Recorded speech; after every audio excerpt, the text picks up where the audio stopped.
కుప్పంలో ఎలాంటి అరాచకాలు చేశారో నేను చెప్పక్కర్లేదు. ప్రశాంతమైన కుప్పం. నేను ఎప్పుడూ చెప్పేవాడిని, ఒకప్పుడు 180% ఓట్లు తెలుగుదేశానికే పడ్డాయి. అవునా కాదా అని మీకు విజ్ఞప్తి చేస్తున్నా. మీ నరాలలో తెలుగుదేశం పార్టీ సిద్ధాంతానికి కట్టుబడి ఉన్నారు. అలాంటి కుప్పంలో, ప్రశాంతమైన కుప్పంలో రప్ప రాజకీయం చేయాలని చూశారు. కానీ విధి అంతకంటే బలమైనది. మొన్న పులివెందల, ఒంటిమిట్ట, ఏం తమ్ముళ్ళు ఏం జరిగిందని మీకు మిమ్మల్ని అడుగుతున్నా. అక్కడ చూశారు వీళ్ళు రప్ప రాజకీయం అక్కడ చూశారు. ఖబర్దార్, గుర్తుపెట్టుకోండి.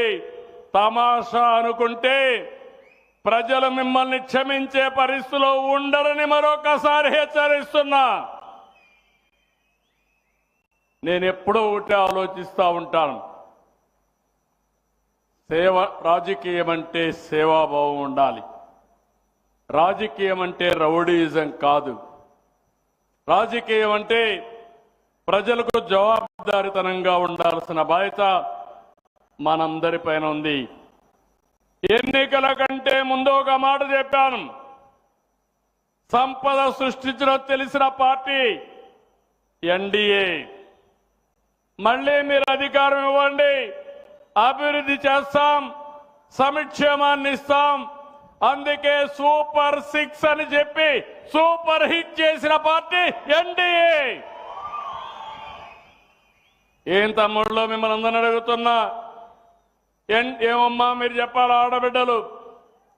ఎన్టీఆర్ భరోసా పింఛన్లు మన నియోజకవర్గంలో 39,641 మందికి 4,000, 6,000, 10,000, 15,000 రూపాయలు ఇస్తున్నావునా కాదా అని అడుగుతున్నా.